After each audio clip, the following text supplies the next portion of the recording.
Mohawk Playground Phase 2 action item. So this is for an inclusive playground as part of Phase 2 developments this year. It is an all-inclusive playground. So that includes equitable use, flexibility in use, simple and intuitive use, perceptible information, a higher tolerance for error, multiple accessibility points, and space for approaching and using all of the amenities. So it's a little bit higher standard than what we're used to currently. You'll remember that we discussed including that as in Waterworks Park as well. This one will be a little bit bigger. We've got a bigger footprint and a bigger need in the surrounding neighborhoods. So this creates a sensory-rich playground environment that not only benefits the user, but it also benefits the caregivers as well. So when we began the conceptual design process, we initially budgeted $400,000. It became pretty apparent very quickly that $400,000 wouldn't get us nearly the amount of space and amenities necessary to meet the needs of those with some special needs. So we began looking for additional funding opportunities to kind of bridge that gap. We took advantage of one of them through Game Time. There was a $216,000 discount for purchasing early. And so we were able to take advantage of that in October.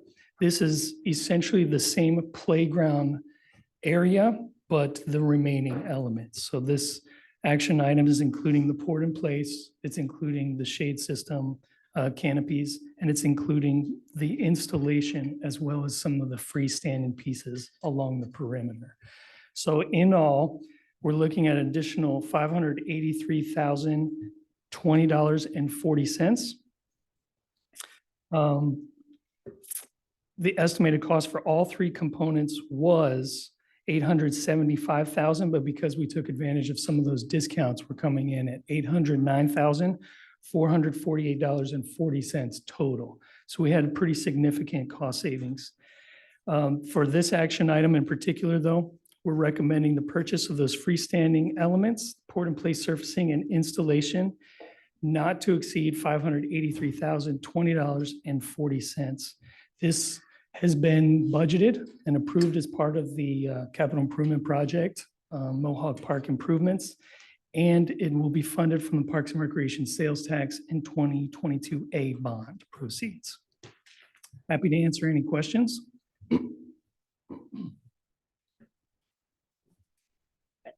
I recommend taking this to the regular agenda just to highlight the investment and the size of the amount. And I think talking about the fact that it's all inclusive is important as well. I know that we heard a lot of that when we were talking to the community when coming up with the conceptual design. So I'm really pleased and proud that we're able to do that in another park. Like when we have the wood fence demolition and things like that, if the wood is still in okay shape, what are we doing with that wood? Are we donating it or do we do anything with it? So we surplus it and temporarily store it at Public Works yard until we find an alternative use. We've used some of that as a retaining wall. Obviously, the last iteration of those three beam fences, we've kind of each piece of wood's fallen apart. And so as we're taking it down from one area, we're utilizing those pieces that are in good condition to replace them. Okay, thanks. You bet. Okay. Our next action item tonight will be consideration of the purchase of a solar powered picnic table at Waterworks Park, also from Mr. Loudon. Thank you. So Waterworks Park, I think that'll be part of our departmental updates later on, but this is a standalone table. It's got a solar barrier that prevents the sun from hitting any of the people that are utilizing the table and provides a little bit of shade. And when we were discussing the conceptual design, the stakeholders involved in that process shared with us some of their experiences in that northeast corner of the park specifically. And we were able to connect with Christy Fornell, who's the principal of Rushton, and she discussed some of the considerations and feedback that she had gotten from teachers, as well as anecdotally some of the second grade teachers that we had spoken to during our Arbor Day celebrations. One of the pieces that came out of that was, can we get some sort of shaded seating area in that area? It's a pretty long loop. Some of us need to take a rest. Love to be able to have some shade. Some parents weighed in and said it'd be great if I had a shade opportunity while I'm waiting for my child to be dropped off at the end of school. And wouldn't it be great if we had some sort of power source so that I could, do work, be productive in 15, 20 minutes and I'm waiting for the drop off, or, just recharge my phone really quickly. And from the teacher side, they most frequently utilize the shelter. And so they were wanting power down by the shelter, but we also heard feedback that it'd be great to just take a quick 15, 20-minute learning session outside of their classroom, not go all the way to the south end of the park, and just have a quick plug in for the teacher to show a video or somehow tie it into nature. And so we tried to meet that need. PRT also recommended it along our parks and trails. So we felt like including it here would be a great opportunity for us to dip our toe in the proverbial water and see that it met the needs of teachers and parents specifically, without committing to it in any location that we didn't feel like made sense otherwise. So that's what brought it forward to the conceptual design. What essentially, why we're doing it separately than the rest of the project is because there are some cost increases when you include this with a middleman. So a general contractor taking this on and then ordering it with all of his other elements, there's like a 10% markup. So we were able to assume some cost savings by keeping it separate. And I think it's a great call out to our sustainability elements. So in that note, one of the premier tables that's utilized in the region is Sunbolt. Another one is Loomis. And so we've seen them at different business parks, and we've heard of them at other campuses at universities. I didn't get to visit the universities, but saw them here at the local business park. So they've got a table, it's very durable, panels that meet outdoor temperature extremes, which are pretty necessary in this environment. Standard design and style that meets ADA accessibility. So it's got 2 long benches and then access from each side for those with special needs. Powder coated steel and pre-wired. Some of the tables out there do not come pre-wired, and so you have to bring in an electrician. Sustainable productivity, reuse of elements like plastics and metals, and a 25-year warranty, which is best in the industry. And so because it's rated to 1,000 pounds, we felt like it can endure the children scaling it. And because it is an industry leader, we felt that they were the best option. So from Loomis and Sunbolt was the most responsive bid. As a result, staff is recommending a purchase with Sunbolt, or a contract with Sunbolt to purchase a solar picnic table for an amount not to exceed $20,015. There's a little bit of wiggle room on the shipping and handling just because they anticipate prices going up in the next 2 months. And I'm happy to answer any questions. So does it be hooked up to electricity, or does it just run off the solar panel? Completely self-sufficient from the solar panel. Yeah. And it's all housed and protected. So that's under warranty. We've gotten some questions on whether or not people throwing rocks at it will crack the solar elements, and they assure us that they will not get cracked. So it is under warranty. The solar elements are under warranty for 2 years. Wiring is under warranty for 10, and then the entire table itself is 25. Does this go on like a concrete pad? Are we gonna put, okay. Yes. Am I gonna do all the installation in-house? So, yeah, it's pretty plug and play for Yeah. us. We just have to the contractor will pour the concrete and make sure that it's big enough for offsets coming off of the trail system. But for us, there's really nothing to do. It's heavy enough. It doesn't need to be bolted down. If we notice when we go out to check on it that it is moving, then we probably will bolt it down. Okay. Yes. Will the pad, the concrete pad that goes under it, will that be ADA compliant from the standpoint wider for the wheelchairs and maybe, so they can get on it? Yes. Yeah. So we'll make sure that we exceed the minimum standard on the entire perimeter so that they can get all the way around the table.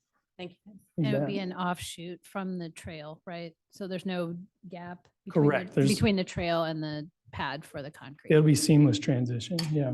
Great, thank you. Okay. All right.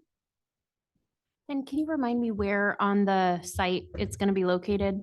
Yeah. So eastern edge, northern edge, where they meet, there'll be kind of a curved trail element. So it'll be right around that general area. Okay, cool.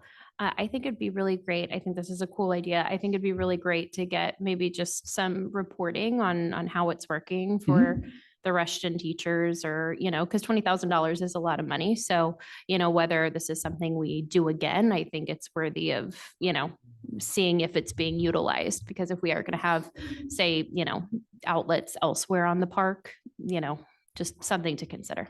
Absolutely. I agree with you, Hillary, and I think it'd be a great opportunity with the education there to have the students understanding sustainability and all that. So I'm not saying what the teachers should do, but there's an opportunity there to be an educational piece as well. Yeah. Thank you. Yeah, and it's worth noting if there's a demand to have power at a remote part of the park, what would it cost to run power there? You'd probably eat up that much money just getting power there. Yeah. All right. Can I get a recommendation? Recommend regular agenda just to highlight, Yeah. but yeah, I don't know. Okay. Okay, our next action item tonight will be for consideration of Super Pool Pass for 2024, also from Mr. Almoney. Thank you. So we've been a part of the Super Pool Pass program since 2009, aside from the 2-year hiatus during the COVID outbreak. And so this really benefits the participating cities in regards to when they've got swim meets, they can utilize an alternative facility while that swim meet is happening at, say, Mission, Fairway and Prairie Village will take in those individuals at no cost if they've got this membership. One of the nice things is that there's a great synergy throughout the course of the year. This is kind of just an ancillary benefit. We have significantly more communication on operations, attendance numbers, and just, I think it helps build some cohesive operating synergies just within the region. So that's an added benefit that's not included in this, but we've had some ongoing discussions of the benefits, the costs associated with it. We feel that over the years, it's only helped us. We're kind of a hidden pool, and it's helped draw attention to the fact that we are here, and it's driven some of our attendance numbers up. Usually, it's positive. Last year, we had an explosion in attendance, and so without those types of elements, it's very good for us. It keeps the attendance consistent, keeps our team engaged. Otherwise, there'd probably be a little bit more lulls in use patterns, but this keeps our attendance pretty steady. So one of the big changes that's coming out of this, price difference, they went from a family pass down to an individual pass, similar to what we had adopted last year. And there's going to be a $20 individual Super Pool Pass cost if you're a resident, and then a $25 non-resident individual Super Pool Pass cost. So before you could buy a family, and that family could be upwards of 8, 9 people, or the family could be 3 and you're still paying that same amount. So this kind of brings some of those costs in line with the actual costs of providing safety and attention. So we do have an interlocal agreement with each of these communities. And then we've got a letter of understanding that pretty much outlines when the swim meet dates are going to be and how you properly use and track this so that at the end of the season, you report your attendance, all of the revenues are gathered together, and then they're divided out by the number of passes that you sold. You get to keep that revenue, assuming that your attendance is in line with others. If you sell that number of tickets and all of your attendees attend a different city, then there's some balancing in how that revenue gets distributed. So it kind of protects all of the participating cities in that regard. And so we are recommending an adoption of the letter of understanding along with the swim meet interlocal agreement. I'm happy to answer any questions. I recommend taking this consent. Okay, our 5th action item tonight will be for consideration of the Johnson Drive 2 design contract from Stephanie Boyce. Good evening. So before you is the phase 2 of the Johnson Drive project. That's from Metcalf to Lamar. And this is for a task order for engineering services for the design work associated with this project. So this project is included in our 5-year, in our CIP in the 5-year CARS program for construction in 2026 with an estimated cost of $12 million. The scope of work includes full depth pavement reconstruction, sidewalk, retaining walls, stormwater improvements, traffic signal buyout, replacement of streetlights, installation of a Hawk pedestrian signal, and various streetscape improvements.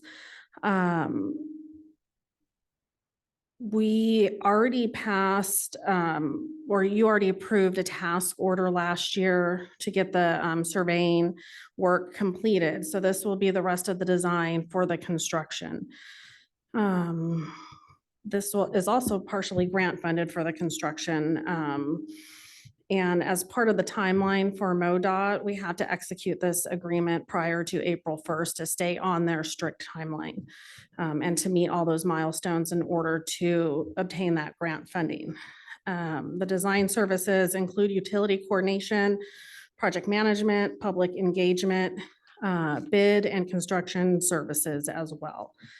And Olson, the designer who we are processing this task order with, also designed the first phase of Johnson Drive. So they're familiar with the project, familiar with the staff, work well together. And part of this project also is to have the utility coordination done prior to, so utilities will be completely replaced prior to construction on that road. So your water and gas will be replaced so that we don't have to come back for future replacements or fixes after we put in this new road.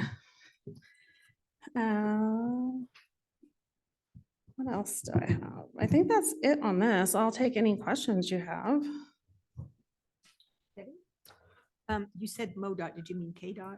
Yes, sorry. That's okay. I gotta get my mind from the Missouri side to the Kansas side. Yes. Okay. Can you explain to me what a Hawk pedestrian signal looks like?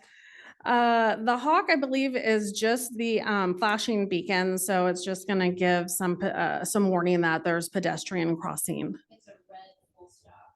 Is okay. Yeah, so if you go further to the west on Johnson Drive, in Merriam, there are a couple of, Merriam has used Hawk signals both on Antioch Road and Johnson Drive.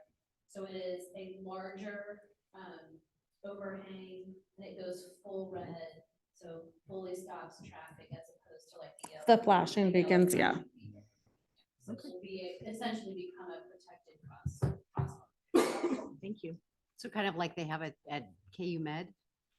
Yeah, or Yeah. literally just keep driving down Johnson. I guess I never noticed those before. I'm gonna ask him for that. Yeah. Agree. Uh, And I think they're about 100, somewhere between 95 and $100,000, which is why I haven't looked at. I have a couple of questions. I'm first curious about the, potential KDOT improvements to the intersection that is gonna, and just the timing of the Metcalf, I can't even call it an intersection. The bridge. Yeah, the bridge. Bridge. Yes, and the timing on how that syncs up with this project.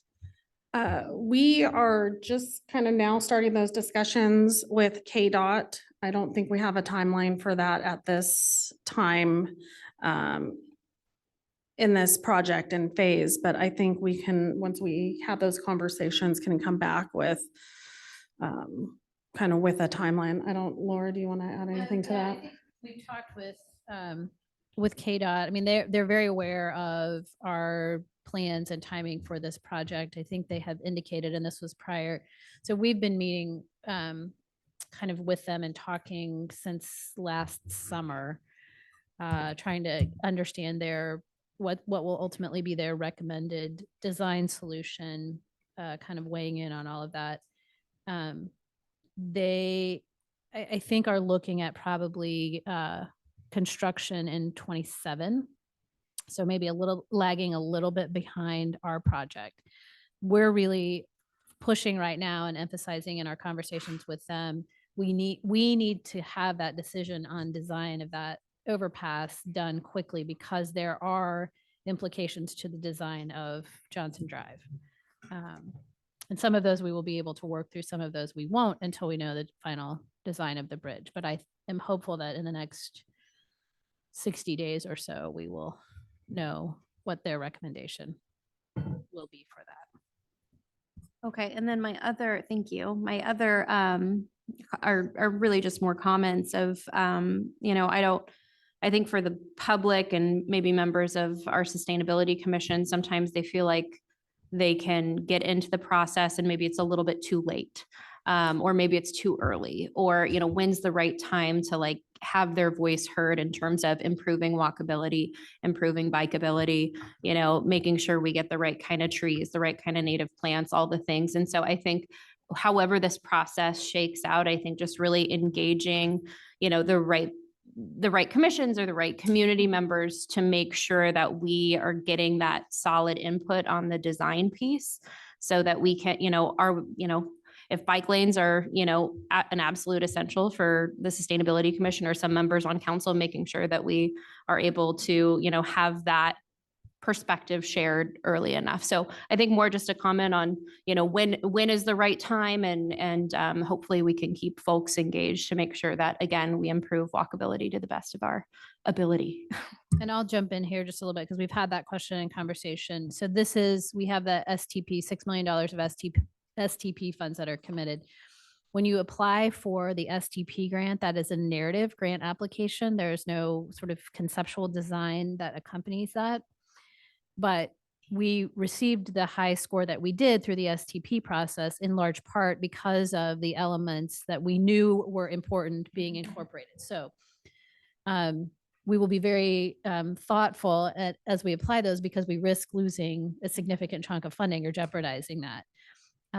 But also then, so we are at no design stage. So we're not at 30% design or anything like that. I mean, the survey work is not yet complete or just about to be completed. So we've already talked internally about meeting and kicking this off once a contract is awarded, and inviting Brian and Carrie and community development staff into that conversation so that we're making sure we're connecting some of the other things that we're doing, and then finding that right time to, again, start to loop in either council or boards and commissions in that process. So. And to add to that, Olson has a really good laid out outreach and marketing plan as well. So they'll have a dedicated team to our public outreach and public engagement. They'll have a dedicated website with all the project information there. They'll host open houses, surveys. So community, the council, and different committees will be engaged in the planning. Anything else? I recommend we take this to council non-consent. Non-consent it is. Right. Next, we will consider an obligation of grant funds for the Safe Streets for All programs, also from Stephanie Boyce. Thank you.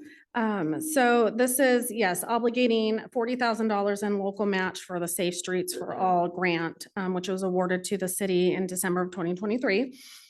So this is part of the bipartisan infrastructure law established, which established the Safe Streets and Roads for All program, putting $5 billion over 5 years towards funding regional, local, and tribal initiatives through preventing roadway deaths and serious injuries. So in the spring of 2023, a notice of funding opportunity came out. Staff applied for that grant. There's two different portions of the grant. There's a planning and demonstration grant, and that is to develop, complete or supplement a comprehensive safety action plan. And then there's also an implementation grant. And the implementation grant takes those strategies that were provided in the safety action plan and it actually implements those. So we're at the stage of the planning and demonstration grant. So staff applied for that. Kind of looking at key features of the city's comprehensive plan, and knowing that the city wants to support those multimodal transportation, emphasizing walking and biking and public transit, and just looking at how we can make our roads safer for all users. We work closely with Kimley Horn, the consultant, to put together an application for outlining a transportation safety action plan, and that will carry forward the priorities of the comprehensive plan, and committing to a goal of 0 traffic fatalities and injuries. So the City of Mission would develop a TSAP that's tailored to our safety-related needs and opportunities identified in its comprehensive plan. So that would include collecting data, collision data, roadway conditions, any kind of challenges that are presented for bicyclists, pedestrians, and look at crash data. And then it's in the policy and review would assess our street design as well and the guidelines for new street construction, and then identify those strategies that would help make our streets safer. So the city was selected for a $200,000 grant with the local match of $40,000. Any comments, questions? Let's do consent. All right. Our final action item tonight is consideration of an obligation of grant fund for the bike share program, also from Ms. Stephanie Boyce. We got a lot of fun stuff going on. So the bike share program is part of the carbon reduction program grant for the Northeast Johnson County bike share project. This is a joint project with the city of Roland Park. The City of Mission collaborated with Roland Park back mid-year last year to bring in e-bikes. There would be 30 e-bikes in Mission and 20 e-bikes in Roland Park. It's, like I said, it's a joint, it was a joint application where the City of Mission is the leader, taking on the role as the lead agency of and project sponsor. So we would be running the program, and we would enter into an interlocal agreement with Roland Park to reimburse us for their share of the program. And on page 2, I kind of listed out what that grant allocation looks like. Separating out the equipment, operations, which is included in this grant. So part of this grant not only is the bikes and the bike hubs, which would be what you would like the lock the bikes to, but it also includes 5 years of operations and maintenance. So that's not taken on by the city, that's taken on by, oh goodness, Bike Walk KC? Bike Walk KC, and or it might also be Bike Walk KC, one of those. They actually will come in and do the maintenance. They bill us quarterly, so those costs aren't upfront. So included, again, is the equipment, operations for 5 years. Generally, at the 5-year mark is when you might look at possibly replacing them or getting new batteries. It also gives you time to kind of analyze the program and how it's working in the city. The application and costs also cover not just the e-bikes, but also the batteries. Like I said, the bike racks or bike hubs, as they call them, the wayfinding signage, their promotional materials, and again, the operations for 5 years. So the city would front the costs, and then Roland Park would reimburse us, and that's where an interlocal agreement would come in with them. So the total cost up front is $125,760 of local share with a reimbursement of $50,000 from Roland Park. Questions, comments? Debbie? I just want to commend the city for applying for grant funding. Nothing I've said more in 24 years. I want other people's money being spent here and not us spending so much. So thank you so much for applying for the grants. That makes such a difference. Yeah, I just, on top of that, 75,000 and some change over 5 years for what's effectively 50 bikes in our area, immediate area is fantastic with maintenance and all that. So that's great. I do hope we can keep a good eye on the data and get some idea of, how much we're reducing car trips and things like that. I assume Bike Walk KC is also interested in that. So, but yeah, thank you very much for your work on this. Yeah. There will be more information. So we have to, these grant processes, we have to obligate our funds, and then we roll into the next round of all the things that we have to submit and do. So that will be coming. The locations, we've started preliminary discussions with Roland Park and Bike Walk KC about the locations, trying to make connections to transit, trail, other things, but we'll bring those forward. So it hasn't been completely fleshed out yet. I know Stephanie has a meeting in couple of weeks with Roland? Yeah, in a couple of weeks, we're meeting with Roland Park to discuss items like locations, the interlocal agreement, our agreement with I don't know why I keep forgetting it, right, Casey? And getting all of those items into place so that we can put the project out to bid. And hopefully get bikes in by time summer rolls around so that people can be out riding them. Awesome. Very exciting. Recommend acceptance on the regular agenda. I agree. We have one discussion item this evening for a multi-way stop sign request at 55th Street from Laura Smith. Yes, thank you.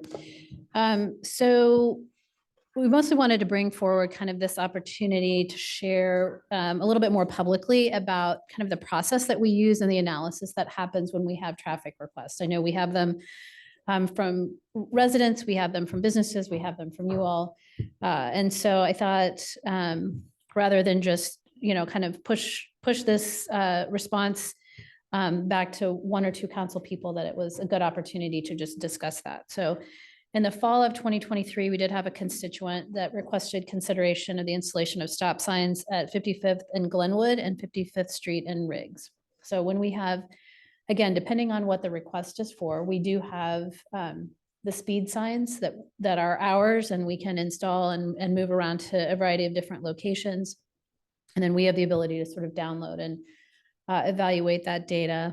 Oftentimes, like in this case, we engage one of our on-call traffic engineers through our on-call contract, but at a cost to do that review.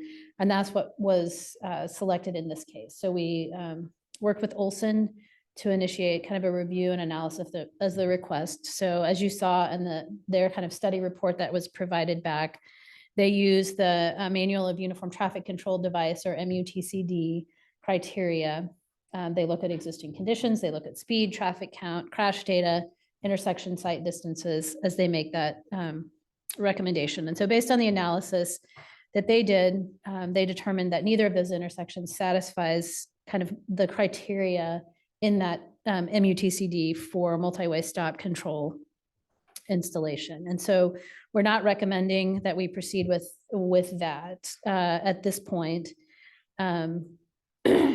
After review of the roadway segment, at the 85th percentile speed, which is the speed at which 85% of the drivers are driving, indicates that they're driving within 5 miles per hour of the posted speed limit. And so the complete study is in your packet. Again, we don't plan to make any changes at this time based on the data that was collected. We will communicate that back with the specific resident as well, but wanted to bring that to you kind of first. And just, again, talk about the process, and happy to answer any questions or things that you might have about how we evaluate those kinds of things.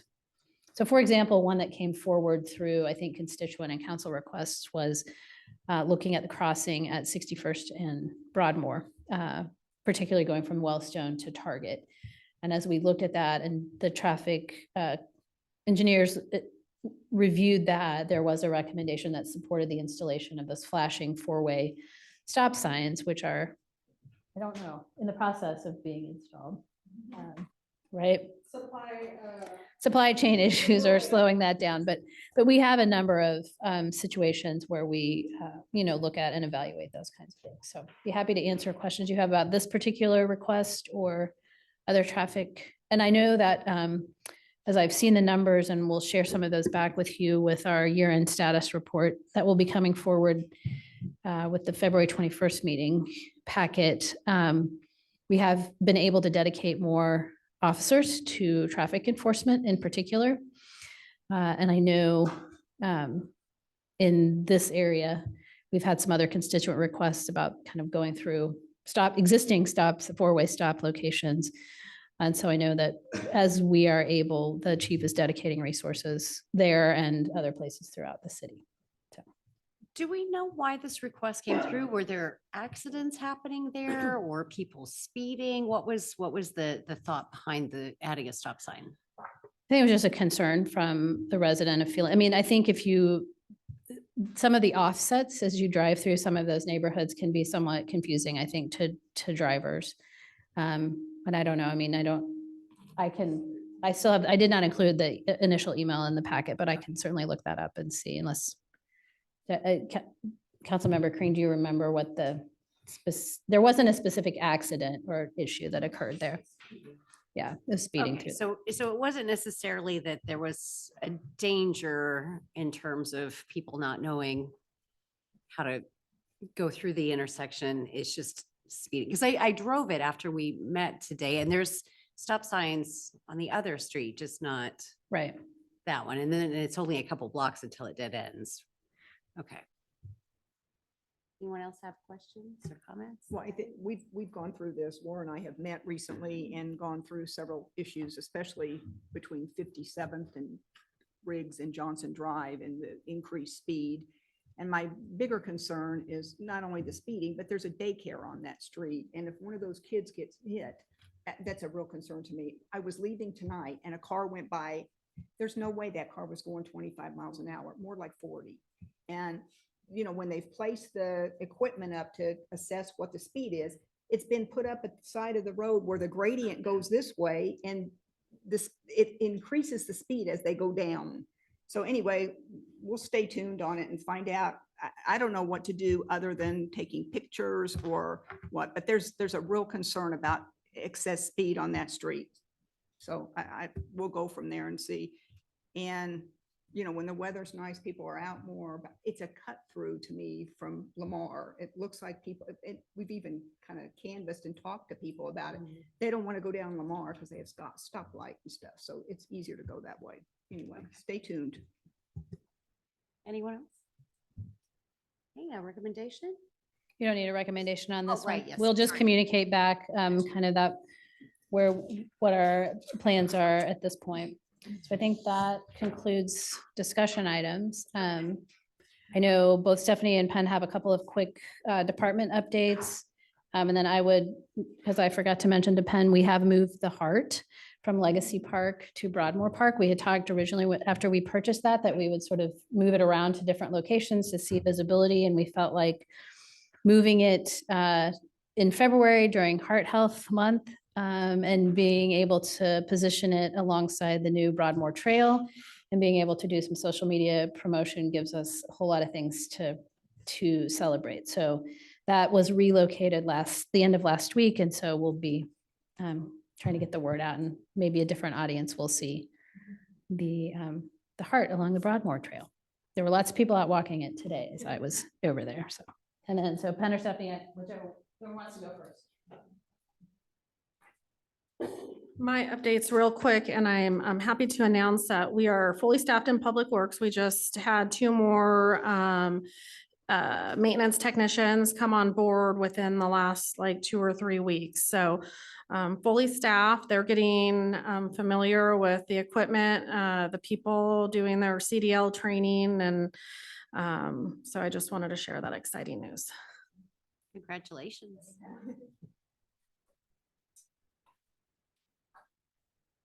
And Waterworks Park officially mobilized today, putting up construction fencing, and they'll begin demo in the playground. They took out one amenity and we'll start taking apart the other pieces. So pretty exciting. We're moving forward. Okay, it is now 7:14 PM with no further discussion. That concludes the meeting of the Community Development Committee. Again, this video will be made public on our website at missionks.org. Thank you. All right. It is now 7:15 PM on the dot, and I'd like to call this meeting of the Finance and Administration Committee to order. While this meeting is being held in person, we are also offering the option for the public to participate through Zoom if preferred. Instructions on how to attend virtually are included in the City Council calendar item listed on the front page of missionks.org. The public is also invited to participate in the meeting. If you are participating through Zoom, please either add your comment in the chat feature and it will be read out loud, or note that you would like to speak and we will call on you shortly to make your comment verbally. Please remember, your comments or questions are visible to everyone in the meeting. If you are a part of our in-person group tonight, please raise your hand, but stay seated and we will call on you to go to the lectern to make your comment. When you make your comment, please state your name and city of residence for the record. Also, please be conscientious of others trying to speak and speak slowly and clearly. This meeting will be recorded and posted on the city's website at missionks.org. Please contact the administration offices at 913-676-8350 with any questions or concerns. Ms. Folks, please call the roll. Thomas. Boltinghouse. Here. Loudon. Here. Ryard. Here. Ring. Here. Schmidt. Here. Chociej. Here. Carpenter Davis. Here.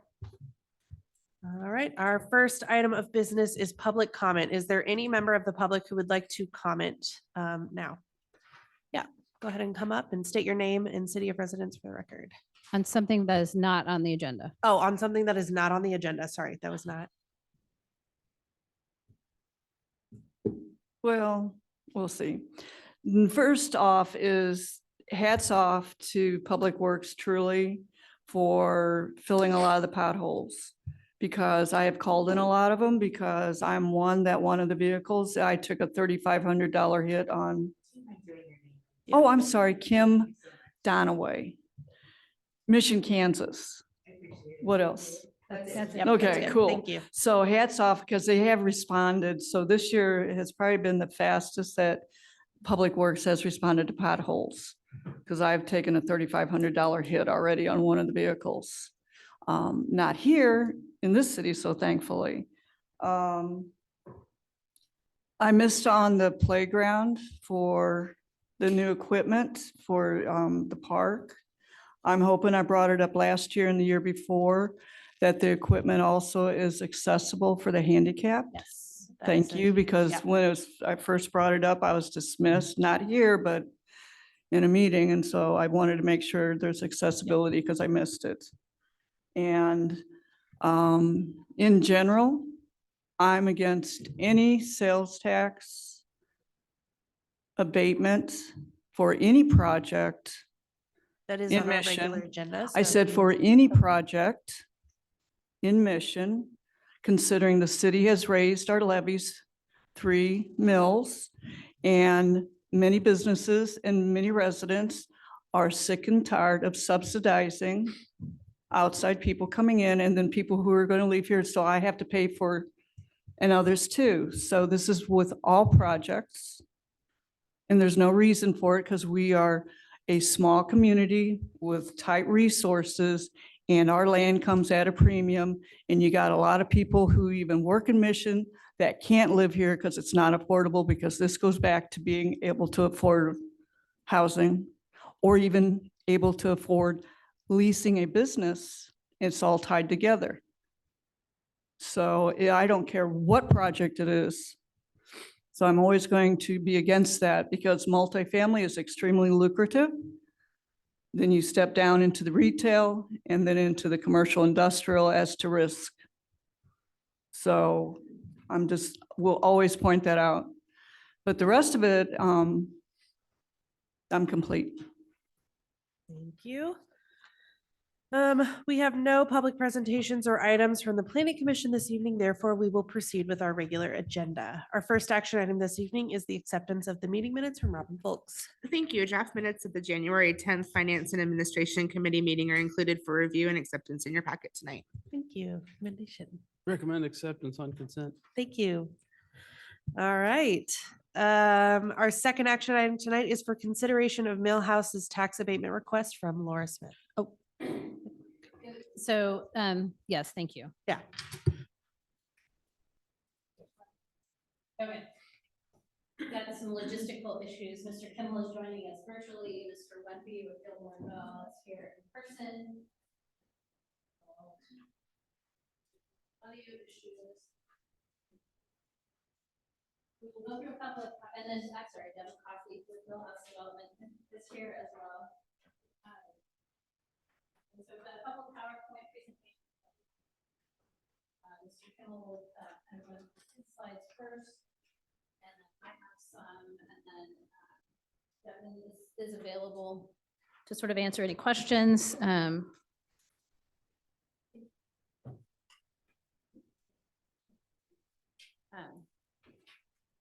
So, can we test Mr. Kimmel's audio here for just a minute? Okay, it's off.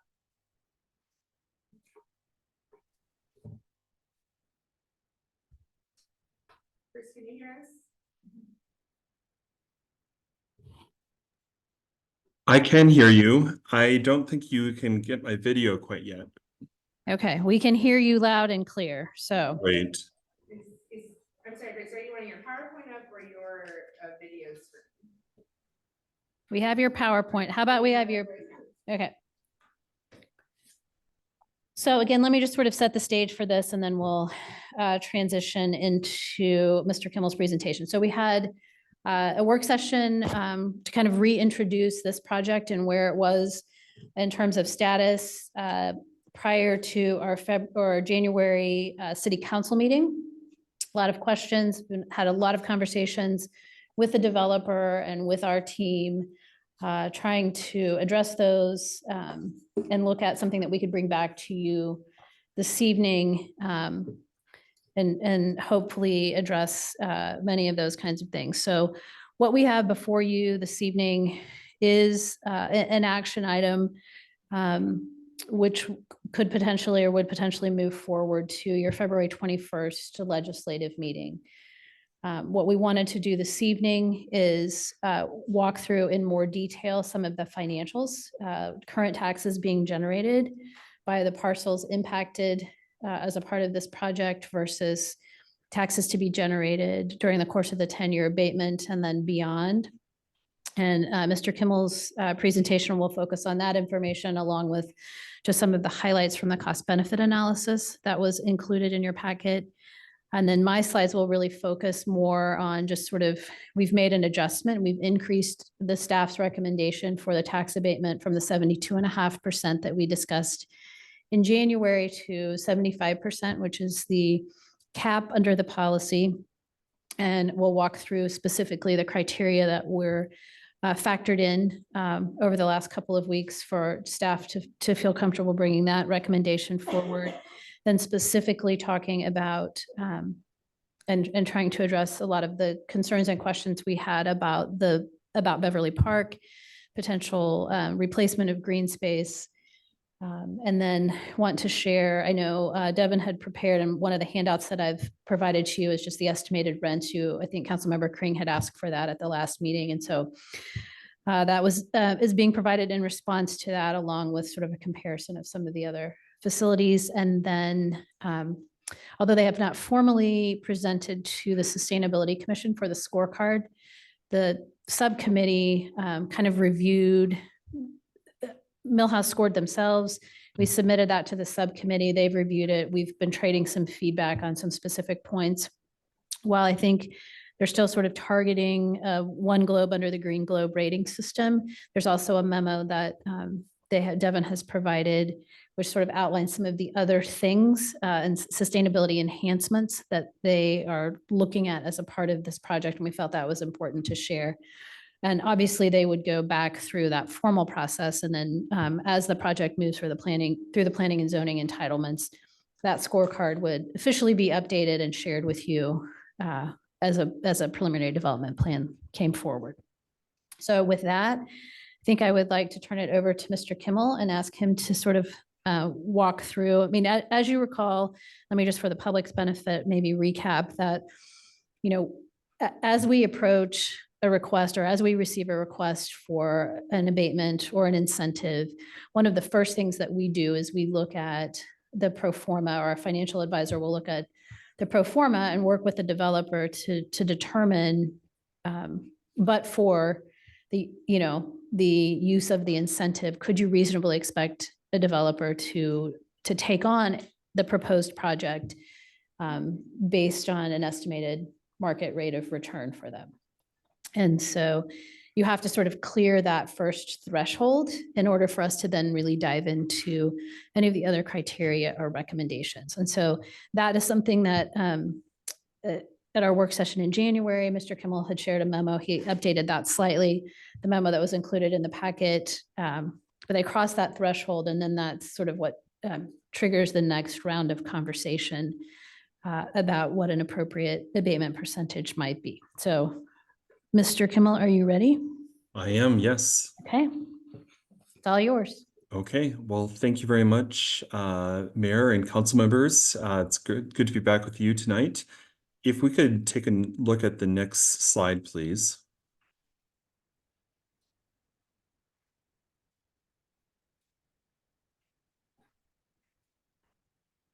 All right, great, thank you. So we took a look at, as Ms. Smith mentioned, we took a look at the existing values of the parcels that are being slated for this proposed project, the taxes that are generated by those parcels, and then we compared that to the taxes that would be generated by this development after it is completed.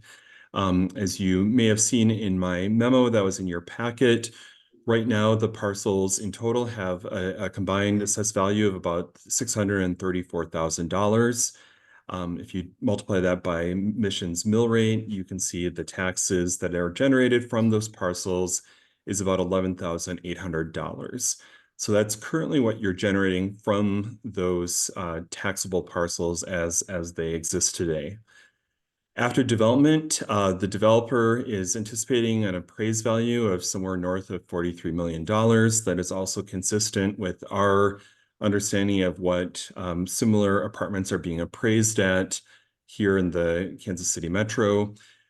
It's important to note that after this is developed, it will be classified at a lower residential rate. So currently, the parcels, as you can see, are taxed at the CI, commercial industrial rate of 25%.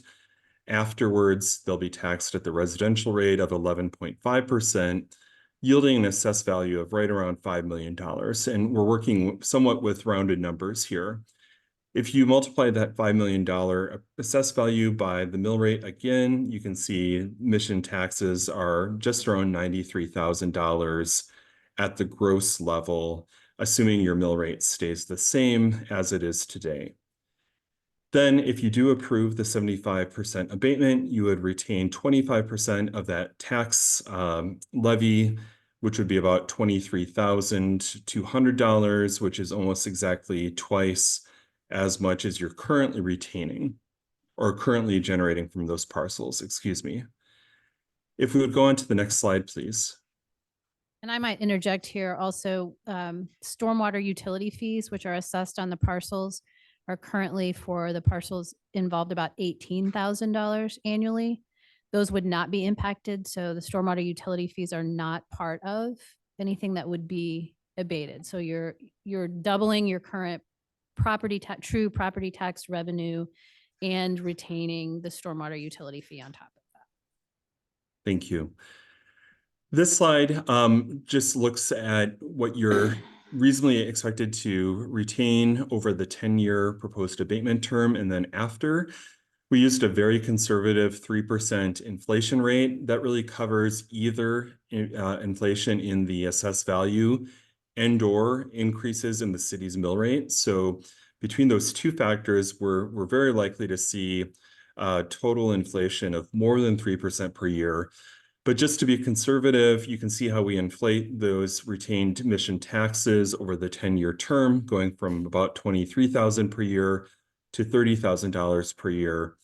And then once the abatement is over, of course, the total taxes are inflating, right? So the city's portion of the total tax bill in year 11 would be about $125,000 and so on. Then any questions about those taxes before I move on to the CBA really quickly?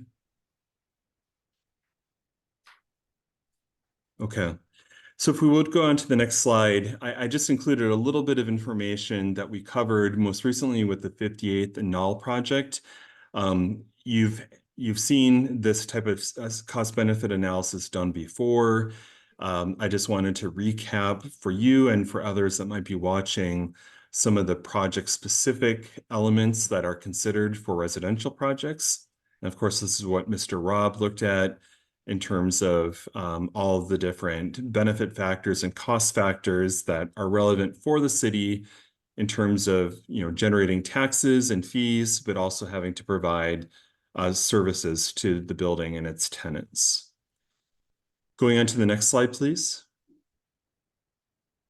We also wanted to just recap why certain entities will have higher benefit cost ratios and rates of return than others. Not all entities have the same kind of revenue generation or costs involved in providing services to developments and, in this case, residents, excuse me. So then if we'll go on to the next slide, this is in the 75% cost benefit analysis that was completed by Mr. Robb. You can see the ratios all well above 1%. You might recall from the 58th and Null project, we're really looking at being north of 1% or 1 times. And this is the case with all of the taxing jurisdictions that are relevant to the parcels. And then that average ROI over that abatement term, you can see as well. And we want all of those, of course, to be positive, not negative. This only factors in through the 10 years of the abatement. It doesn't factor in the taxes that you'll receive after the abatement term is done, at which time, of course, your ROI would grow quite a bit more than the 6% that's shown here. Are there any questions about the cost-benefit analysis or what Mr. Robb has calculated here for this project? I think we have one from Ben. Go ahead. Yeah, hi Bruce, Ben Chociej. I was just hoping, could you give a quick overview of how these two columns are calculated? I'm not really, I have a guess at what the difference might be, but I'd love to hear the real deal. Yeah, they're really looking at the same data, Ben. It's just two different ways of calculating it. So, and it's really based on, pure dollars, if you will, adding up the taxes and fees to be collected from the project and divided by the cost of providing services and also the foregone sales tax collections on the building materials. So that simple fraction, if you will, of the numerator being the benefits, the denominator being the cost, is how you calculate that ratio in the first column. And then the ROI just takes a look at it on the same numbers on a percentage basis over the term of the abatement, and I believe it applies a time value of money to it as well. I might be wrong on that, but I believe that's why you see somewhat different percentages based on that discounting back to today's dollars. Okay. All right. Thanks, Bruce. I Yep, did want, go ahead. That's it. Okay, I did want to point out, because I know we've had some conversation from the outset of this, but just kind of a high level comparison. We've highlighted the difference in taxes received by the city over the course of that 10-year abatement. The positive cost benefit ratios for the other taxing jurisdictions also mean that they will receive more than they are receiving currently. Right. Which is in a tax abatement situation when you're not abating 100% of the taxes, different than a TIF where basically everyone is giving up those property taxes for up to a 20-year period versus the 10-year period in a tax abatement process. Yeah, great. Thank you, Laura, for adding that. That's all I really had for you tonight. We can certainly revisit any of the points that we've discussed at previous meetings, but we did want to just close the loop relative to both the CBA and the current versus future taxes questions. Thank you. Okay, so now, and I know you had a lengthy memo in your packet which captured a lot of previous background and discussion. And so sometimes I struggle with how much of that to include, but I oftentimes feel it's important just because there are people that join us at various points in the conversation, and being able to have that context and history all in one place, it can be important for myself included. So tonight, what I would like to just focus on in my portion of the presentation is recapping, again, some of those factors that we were considered in recommending the 72.5% tax abatement last month, and the increase in the recommendation that you're seeing this evening, and really highlighting those differences so we can kind of pull those to the surface. And then again, diving in more deeply on the issue related to Beverly Park. So if you look at, next slide, please. So this picture, and I think it illustrates it very nicely, the parcels outlined in blue in this slide are those that would be included in the Millhouse project limits. And I think it's important to go back and note that when we first started this conversation with Millhouse almost 2 years ago, it did not include the parcels on the south side of Martway. And so they had approached us, they were talking about, would the city entertain the idea of allowing Beverly Park to be incorporated? Should that be notched out? Those things impact height, density, some other things as they're looking at putting those pro formas together. And so I think from the outset, we said, I think it's something that we would consider if we could come up with, as both a goal of staff and the council and our Parks Recreation Tree Commission, that we don't want to lose green space. We want to be able to add to, enhance, but I think it's a conversation that we would be willing to entertain as we go through this. But, what about if you talk to the developer or the current owner of the parcels on the south side of Martway? That developer had a project that was approved several years ago. It was actually a 4-story apartment building, originally started at 5, and based on some neighborhood concerns, was brought down to 4. But then it's in a TIF district. He had everything approved from a planning and development standpoint, and then the numbers never worked. And so Millhouse did in fact reach out to that property owner and have been able to negotiate or bring those parcels in. And I think it allows for a couple of things. I think it allows the height for both a building on the north and the south to be lowered. So we would be looking at 4 stories on the north side of Martway, 3 stories on the south side of Martway. But let me back up and just kind of go through some of these things. So if you think about the parcels that are there now, pretty much all of the buildings are vacant. We've abated and boarded up the Martway office building piece of that. So this is an area that is not seeing other interest in redevelopment, and is really, I think, starting to experience some blight and deterioration. So factors that we considered in recommending the tax abatement after we got over the hurdle of is there an established need for that? This is a local established developer. They've done projects here in Kansas City.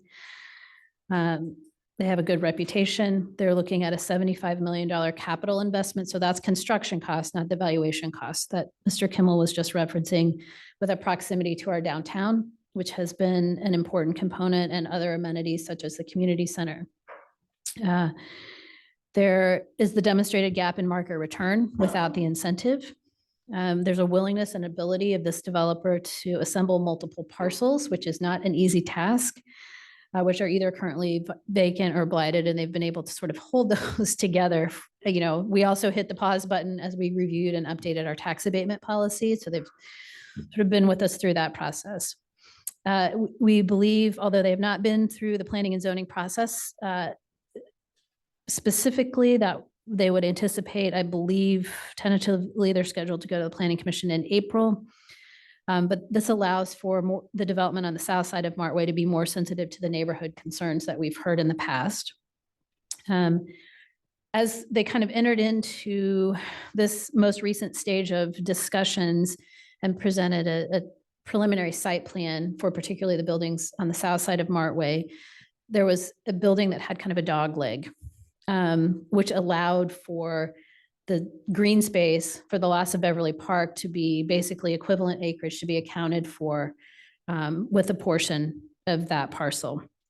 As they brought that forward, and our community development and plan review staff looked at that, we can't or would not be able to issue a building permit for the building as they had originally proposed it, because it would encroach on the floodplain, and they wouldn't be allowed to build that. So in order to be able to sort of meet our requirements and the limitations of the site with respect to the floodplain, that building needed to become longer and more linear. And what that did is that took up the parcel that was going to be dedicated as that sort of swap for the green space. After the last work session, we did talk with them. So originally they had proposed $300,000 cash contribution with that kind of equivalent land swap. Really, the $300,000 was sort of originally presented to be in lieu of the attainable housing component of this project.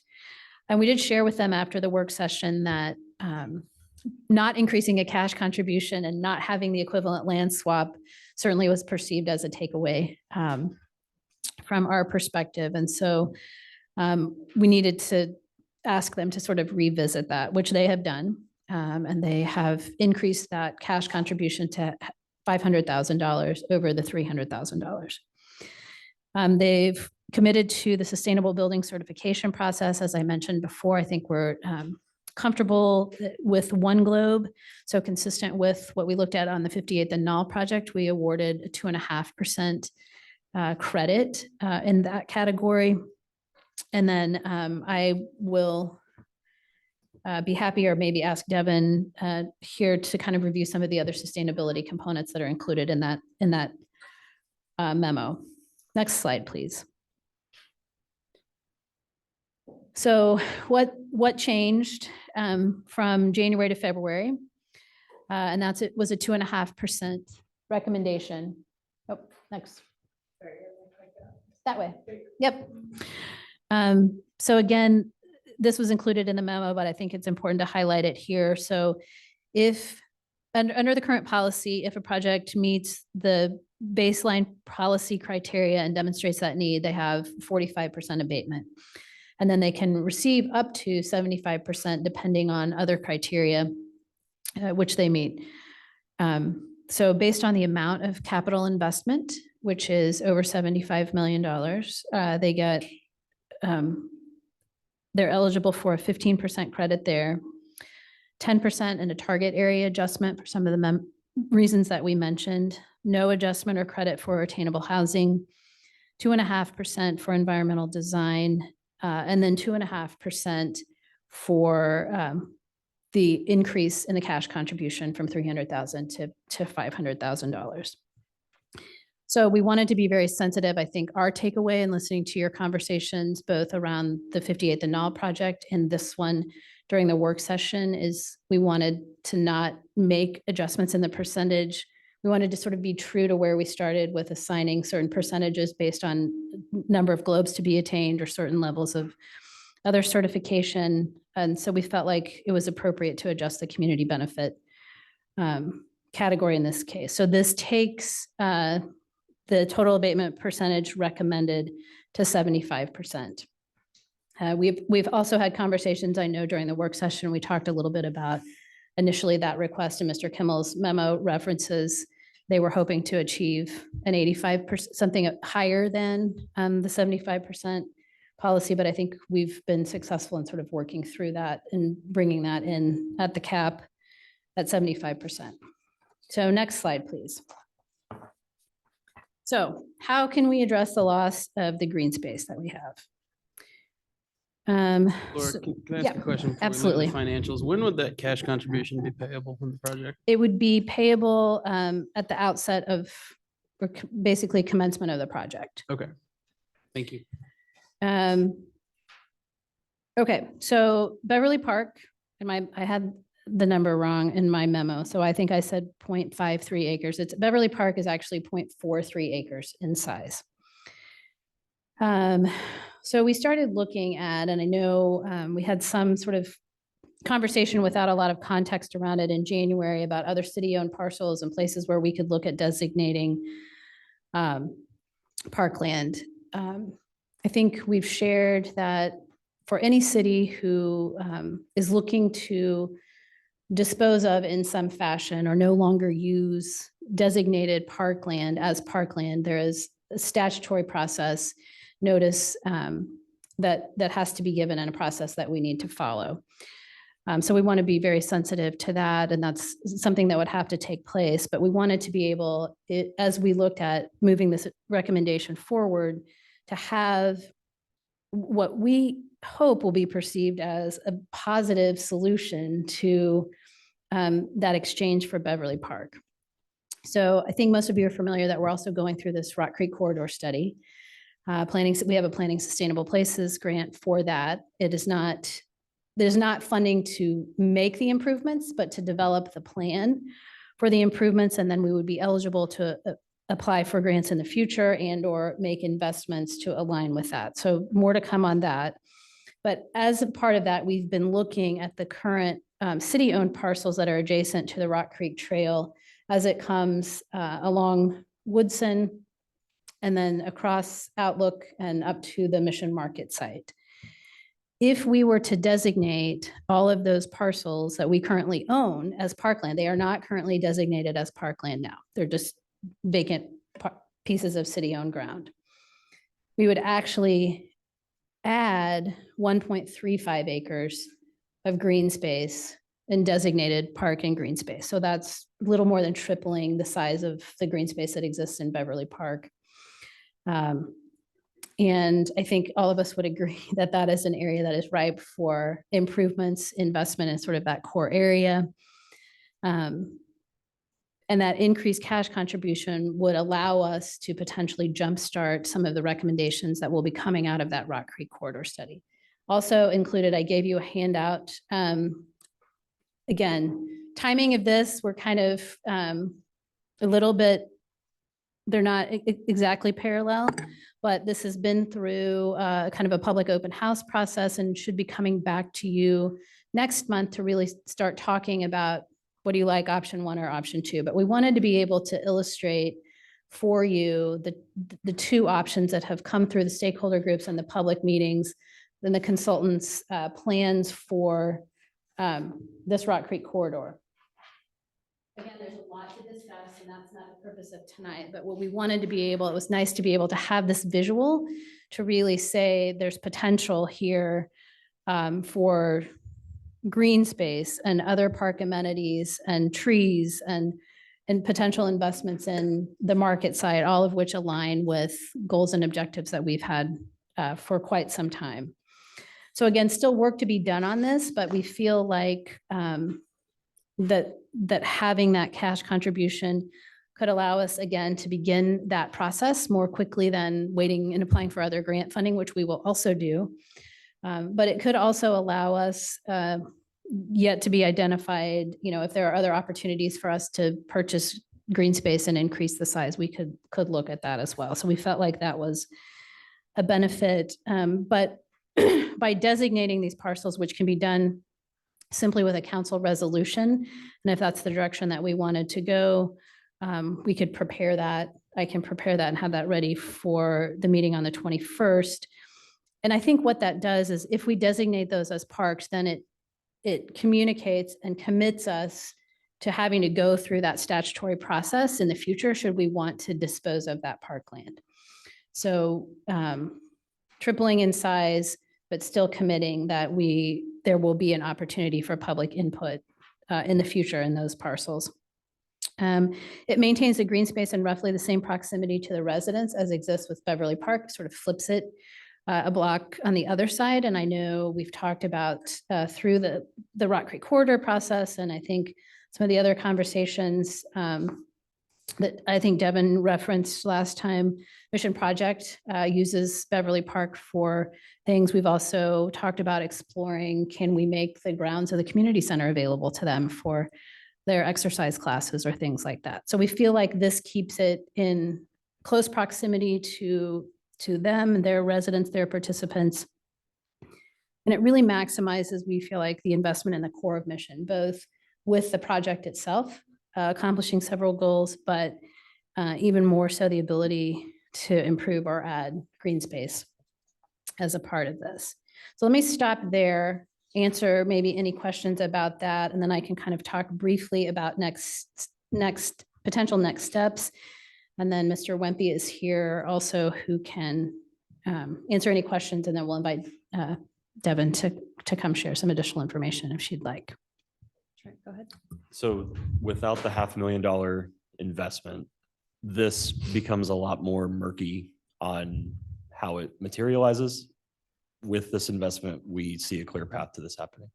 Yes, we believe that to be true. Great. Thank you. To Trent's point, yeah, I would maybe just from a marketing standpoint, maybe frame the loss of green space a little bit differently, more in, what opportunity can come to us by this investment. Just a side comment, but I have a couple financial questions. Is Bruce still on the line? I believe he's still on the line. I am, yes. Hi, Bruce. Hillary here. Hi there. Hello.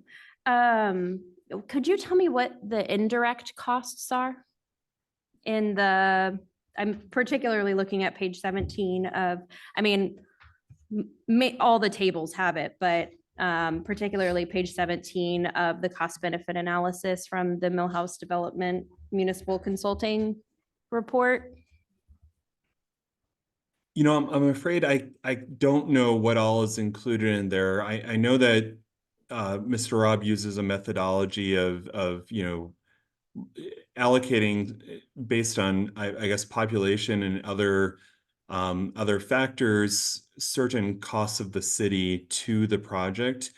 That's what we would typically call an indirect expense, but I don't know what all's factored into that formula. Okay. We can find that out. For you. Sure. Yeah. If you could report back on that, that would be great. Because, just quick math here, no professional math by any means, but knowing that, the city is essentially looking at abating around $700,000 over 10 years. And, obviously we're not including any of the other taxing entities, but $700,000 and we're getting a cash payment of $500,000. To me, that is just such an obvious opportunity, not even, exploring the other cost benefits that are listed out and kind of the untangibles, but I am curious what those indirect costs are that are being calculated. So any insight on that would be most helpful. Very good. Anybody else coming? I did want to mention that we've been in conversation too with Penn and in fact, spoke with the chair of the PRT. Obviously, this is a big area of interest and potential concern for them. The mayor and I will be attending their meeting next Monday evening to kind of walk through. We wanted to be able to have the opportunity to discuss with you first and kind of get your feedback. But we have at least previewed that with the chair. And we will plan to be there to make the presentation and to answer those questions for them, which we feel like is a really important part as this conversation moves forward.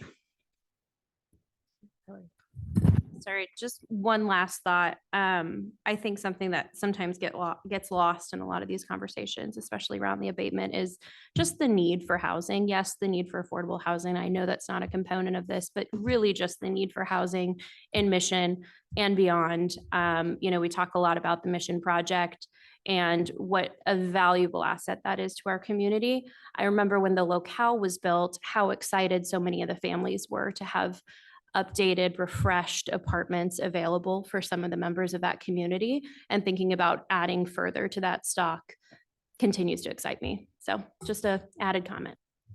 Yeah, and it excites me as well. And it excites me to know that we're developing possibly, some newer space close to the Mission Market as well. And, some of these renderings make me very excited and happy to see what could possibly happen, especially in the downtown corridor. And I feel like, it's kind of just like a opening from even like the Millhouse Development Apartments to that downtown corridor, which is invaluable. I mean, I'm a lot happier with the cash contribution. I feel comfortable with, the parcels that we're looking at, designating as park space. I understand.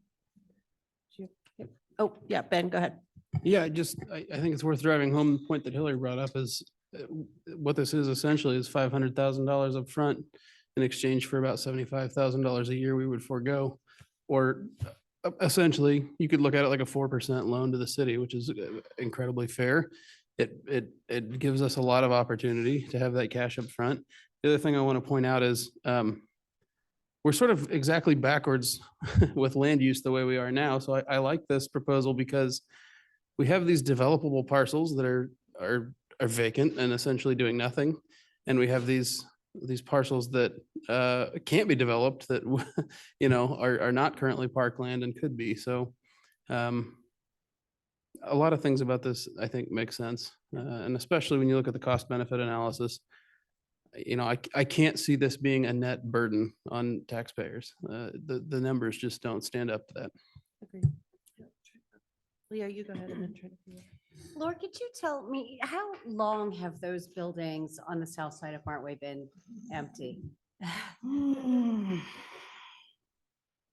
I think some of the last tenants moved out, I want to say in maybe 2013, 2014. So we're coming up on 10 years vacancy there. And originally the current owner of those parcels approached the city about not tearing them down and doing another development, but reinvesting and kind of creating and updating the office space.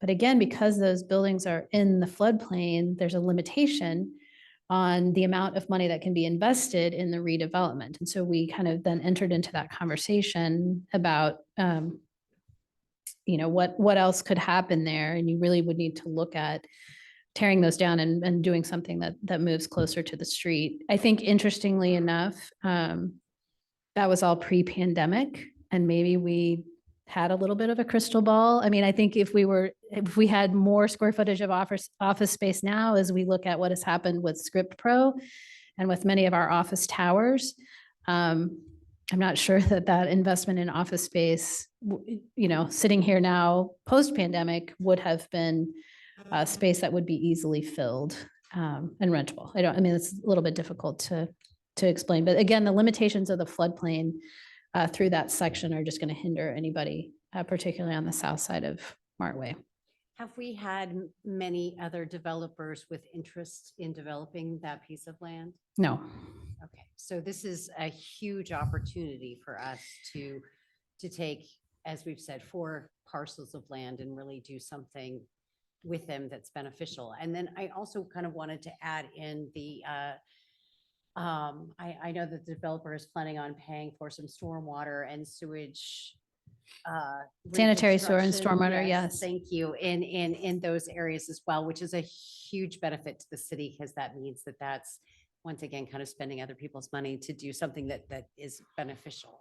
When I look at this, I know that there are some people who feel that this is taking money out of the pockets of residents. It's really not. We can either sit on that piece of land that no one's going to do anything with and receive a minuscule amount of property tax, or we can allow it to be developed. And yes, we're going to receive not the full amount, but we'll receive quite a bit more money tax-wise on those parcels until the 10 years is over, and then receive quite a bit. So letting it sit, do nothing, allowing it to be developed with all of the benefits that are coming along with this. I think that this is a really exciting opportunity. And two things let me address. And I do think that is always what you've just illustrated is always the balancing act when we have a request for incentives, right? What are the lost opportunity costs? And we talk about that in other places around town versus, a developer that we have. I will say that, again, we haven't had a developer, the current property owner, once he had his preliminary development plan approved, and then he couldn't pull his financing together, he attempted for several years, marketed the property for sale and had, with an approved plan, go, cross these hurdles, just come in and finance it and build it, and still had no success in being able to secure that. So again, I think there are just some challenges for that property in many ways. No, I was just gonna say, well said to the folks who spoke earlier. I mean, this also excites me. I had expressed some reservations last time, and this is a significant leap forward with just really exciting opportunities down by the Mission Market area, especially. But also one thing too, when we think about our community center and some of the challenges they're facing with membership, I mean, this is 200+ residents within sight distance right across the street, to be able to use that space too, potentially. So there's a lot of different categories to, I think, justify looking at this seriously. And that's just yet another one. So. Not to mention just use of the downtown corridor, restaurants, bars, all of that. I mean, yeah. And I do think, and we did, to Councilmember Loudon's point, it's not, the stormwater and sanitary sewer investments are not insignificant. And I know, but we have talked with the developer. We do have that expectation that development will bear the cost of many of those public infrastructure improvements. The sanitary would not be on us because that's obviously Johnson County wastewater. But I do think in the larger scale of the context of what causes redevelopment projects to be more expensive is you often run into things like Millhouse has encountered, which is $1 million of infrastructure that needs to be upgraded that wouldn't necessarily occur if they were developing in a greenfield somewhere. So I think that's important. And while we haven't adjusted any of the credits as a result of that, I do think it's an important point to sort of recognize that is a part of the investment that they're making in the community. Yeah, and Laura, along those lines, I think last week it was mentioned that sort of on a more normal side or newer side, it would be about half that cost, right? Right. I think it's pretty 600 equally something. split between stormwater and sanitary sewer. We had Brian and then Ben. Okay. Yeah, would you, Laura, be able to share kind of our process for how we associate an abatement with the Green Globe certifications? I think you had mentioned that it's consistent with what we did with 58th and Knoll. I appreciate the need for consistency. I just think about a structure that's going to be there for 50, 60, 70 plus years. Would like a certification that maybe has a little bit more rigor behind it than the Green Globes, like a LEED certification, for example. So would just love some more information on I mean, I think exactly? that's been a conversation that we've engaged in with several developers. And particularly the green, as I understand it, the Green Globe certification is really only available for multifamily projects.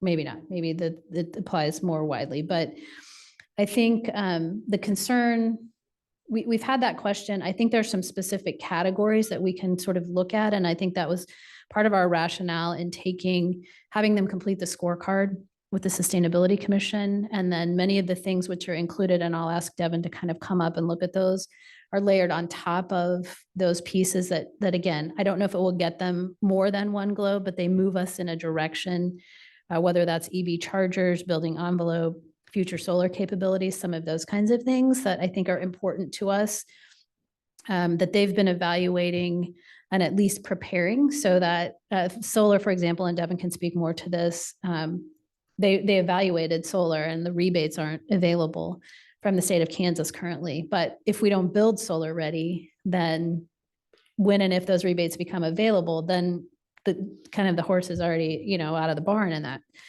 that instance. So I think it's probably appropriate. I think we have to learn more about this process. We also, I know we need to get back, and we've had some really good internal staff conversations in the last month or so about getting really re-engaged in the energy code updates and conversations.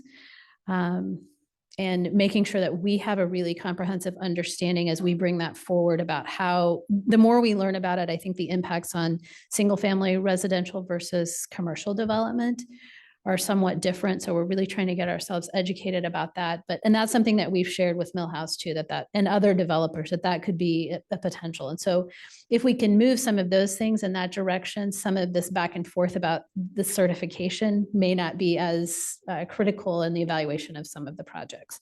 But Devin, would you like to come speak on the sustainability pieces, or I can try to cover that, or sure. Come on up.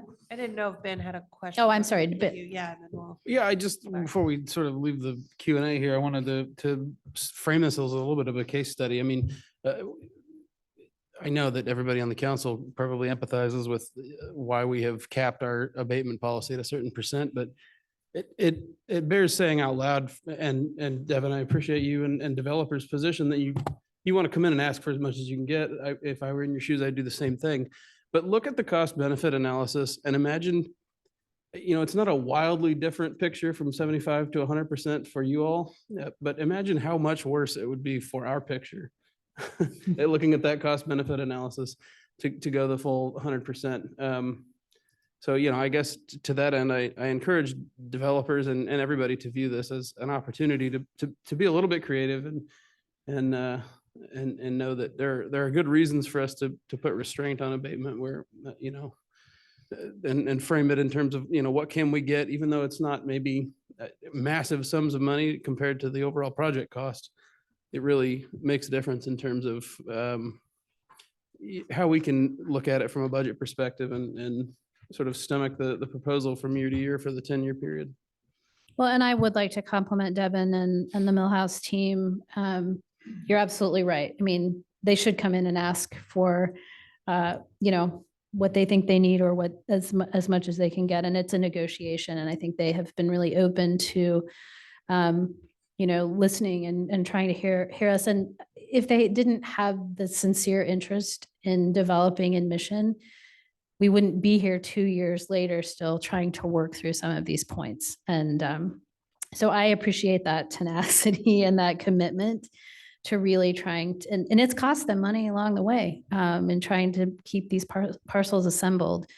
And that's, that deserves credit in that regard. So if you would come up and if you have sustainability or anything else you'd like to add. I think Hillary had a quick little. Yeah, no worries. No, stay right there. I'll be short. I just wanted to validate Brian's concern about Green Globe's LEED certification, et cetera. And really that percentage, I think, even looking back at 58 and all, when we first started having this conversation, again, knowing that it was kind of a guinea pig, I think we had like the maximum amount up at first for 58 and all at 5% originally, and then we dialed it back. for, for this exact reason. But I would, I think getting through this process, I think there's even room for the city to go back and re-explore, knowing it was a guinea pig process, what's worked about this policy and what might need tweaking. And let's get ahead of ourselves, or let's get ahead of the next developer that's going to come down the line and really make sure. And maybe it's, we need to take it up to 80 and the sustainability piece can cap at 7.5. And, you set thresholds. I think I asked this in the last meeting. I've been curious, kind of what, if it's even possible, and Bruce will probably say, no, Hillary, don't make me go run those numbers. But I would just be curious really what, that 2.5 to 5%, what is that dollar amount, increase, either whether we look at that as 72.5 to 75 or just 2.5% itself, what's the dollar amount, change, and then what is the potential change from 1 Green Globe to 2 to LEED. I think that's something that maybe not for us to dig in on this, but just for the city to do a little bit more digging so we can really understand what value the different certifications aligned with the percentages. Thank you for listening to my ramble. Apologies. No, Devin. and that's fine. And I do think so. The range for adjustment on that environmental sustainability says 5 to 10%. And so I believe it was Councilmember Chociej maybe who had done some research and suggested that the 1 globe, so originally we had kind of factored that in saying 1, 2, 3, 4 globes equals the basic levels of certification. I think your research sort of indicated it would take you 2 globes to get to the bronze. That's what I level. recall. That was from like a Canadian provincial study. Right. And And it seems And so like that's about why we 2 moved globes of down bronze. from the 5. So we had originally included 5% on 58, the null, and we adjusted that downward with the 1 globe to the 2.5%. And another takeaway, Brian, to your point is, I think one thing I took out of that study as well was that they felt comfortable at least saying that it's no less rigorous, that it's just sort of done in different phases and parts of the process that I think offer more certainty to the developer, especially multifamily developer. So I think that's why you see it populate. I mean, correct me if I'm wrong, it's easier to sort of predict where you're going to end up, right? I think so. Yeah, I and- think overall, the certification process is a little less cumbersome. Yeah. Probably more certainty and Right. more clear as far as what the requirements are and just the Yeah. criteria and managing it. And I think then the overall cost is also not as heavy a burden. Yeah, but I think there is reason to at least accept the idea as plausible that you can draw equivalences between the two. And the performance agreement, and again, I didn't touch on that. One of the other things that we've been doing is working through the terms of a performance agreement, which you'll remember is sort of that contract document.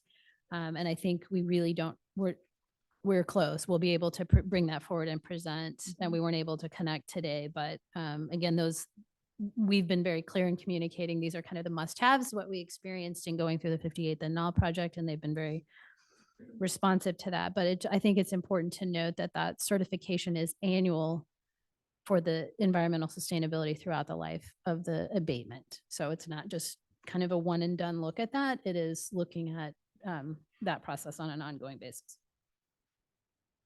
So, yeah. Okay. Welcome. Well, hello, Devin Coffey here with Millhouse. Thanks for having us again. Glad to be back. And I'm really here, I think, to answer your questions. I know we kind of dropped these memos on you here at the last minute tonight, but I just provided some information to kind of explain some of the extra measures that we're taking as far as sustainability. They're starting with some recommendations that actually Laura had kind of helped steer us towards that might appeal to the Sustainability Committee. So we're providing chargers, EV chargers, electric vehicle chargers. As Laura mentioned, we did look at trying to do solar. So on the roof of the garage, there would have been a solar carport that provided the power to charge the vehicle. So an all-in-one type of unit. Very cool, very expensive, didn't quite pencil at this point. So we're going to start with 3 to 5% of the unit mix. So we have 260 approximate units right now. So we would start with about 10 or 12 chargers installed day one when the building opens up. And then as market utilization increases, we'll add up to our own Millhouse building standards that we utilize across the US are to go up to 20%. So we're not needing that anywhere right now. I think you would need to be probably California, West Coast to even get close to something like that as far as a market utilization rate. But we have infrastructure that we will build into the building to easily expand and basically plug and go with additional chargers in the future. And then we are, I'm going to skip down to number 5 on that memo, where we're talking about the future solar capabilities.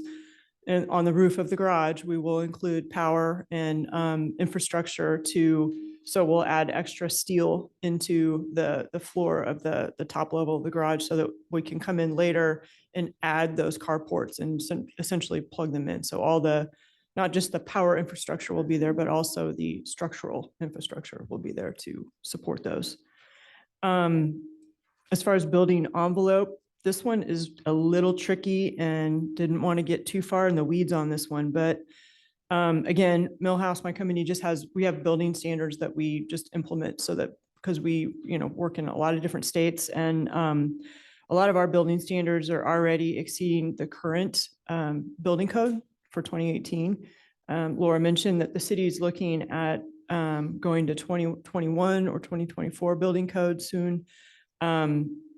We are not currently in any markets. Denver is just starting to look at 2021, but I don't think they've fully implemented that yet. So my construction team isn't that well-versed in what the differences are. We're starting to look at that now as a result of this ask to kind of start to explore that. But speaking from where we compare to the current 2018 code, our foundation insulation is continuous and at a R10, which is which meets or exceeds the code. Our exterior walls are an R19, and then the roof is a continuous insulation at R20. Those are all very high standards compared to what's required. So the windows, for sure, we know exceed the standards today. So that's something that we do. Again, we are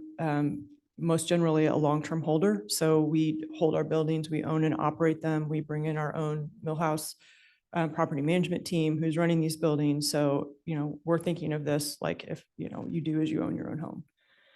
And then moving down to number 3, natural gas. We will be attempting to reduce the use of natural gas by utilizing all electric appliances in the units, including our HVAC and hot water heaters.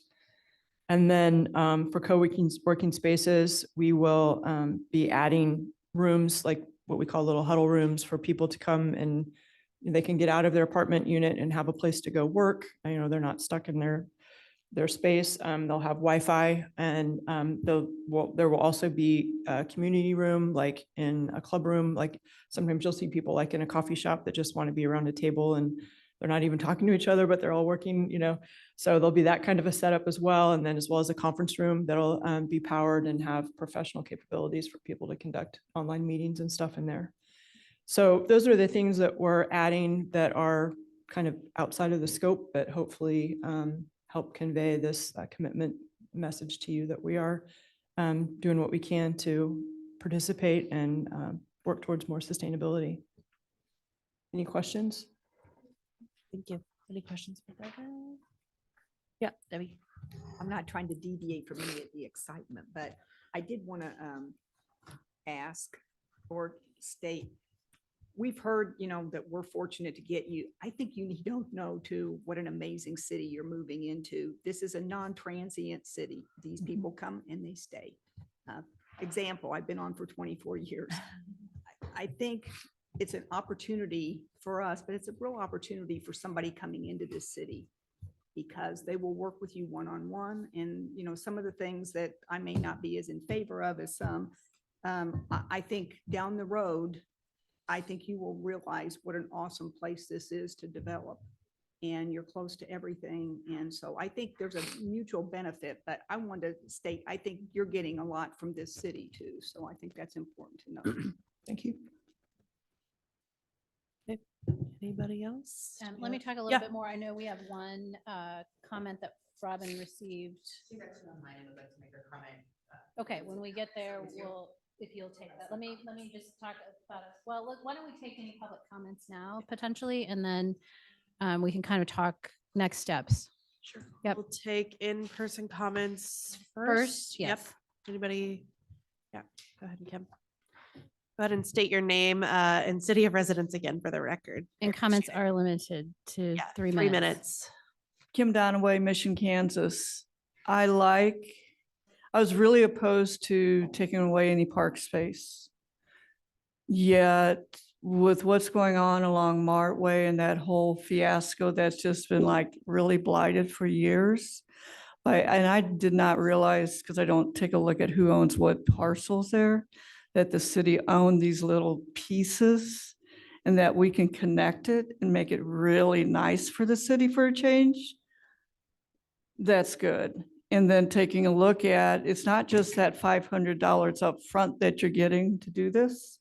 What's going to be the ongoing cost? What are you going to implement? What are the things, if you can get an idea of and more design of, I think a lot of the residents will fall in and really champion this because that area is necessary. So I'm leaning more like, okay, I'm willing to give up Beverly Park. Even though we see people doing Tai Chi there, we see a lot of different things happening there. This will be better for the community. So thank you. Thank you, Kim. Appreciate it. And then we have possibly that virtual online comment. Okay. Candace, are you ready? Yes, can you all hear me? Yeah, go ahead. You have 3 minutes. Okay, thank you. Candace Corey, Mission, Kansas. So I just want to thank you for the presentation. I've been watching this mostly in the media, at a distance. And then I could see that things were kind of rolling, and I go down Martway quite a lot. And I'm glad that it's finally open again. So I was taking a look at the other development that Millhouse has done in Olathe, taking a look at the prices in that. And I realize that these may not be the same prices, but I'm looking at that Olathe development for a studio apartment, 520 square feet is $1,218 a month. For a 1-bedroom, 1-bath, and no, I'm not going to go through every floor plan, but for a 1-bedroom, 1-bath is $1,536 a month.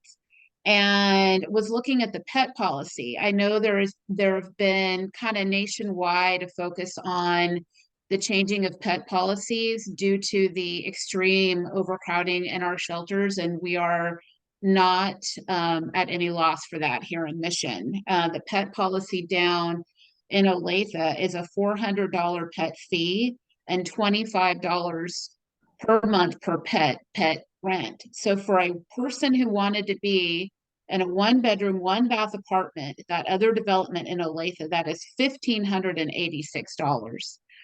I do not see that as being, and I don't mean affordable in the way that it's used. I just mean overall affordable.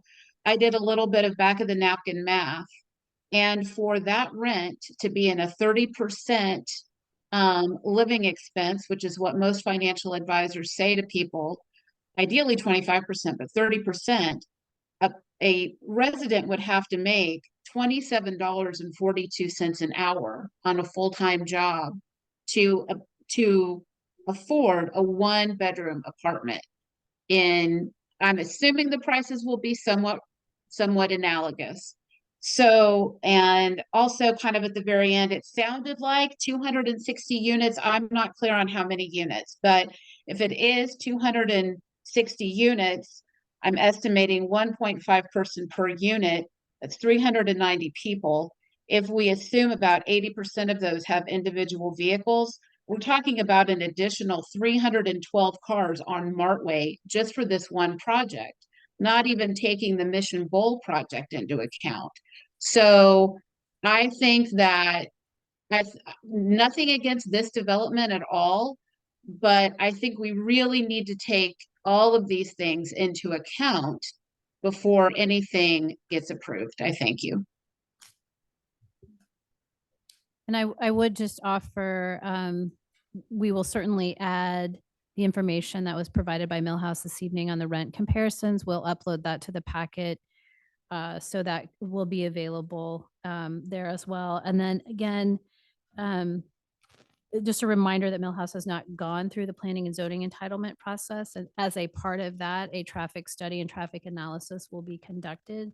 So if there are other, adjustments or things that would be recommended based on those traffic volumes or potentially increased traffic volumes, those will be addressed as a part of that process and not necessarily the request for the incentives. Laura? Okay. Okay, so let me talk a little bit about, and again, Mr. Wempy's here, so he can, you want to speak or do you want to just answer questions if they have any? Okay, the only thing I didn't bring with me, and so I'm going to talk a little bit about process, but if you could address the, one of the things we've been talking with Millhouse about is setting the project milestones. So for commencement, completion of construction, and if you could highlight those in just a moment, because I didn't bring them with me this evening. So again, kind of next steps in the process, we have kind of incentives that move on one track and planning and zoning entitlement processes that move on another track. Those get blurred a little bit more on a TIF project because the Planning Commission would have to find a TIF project plan in conformance with the comprehensive plan.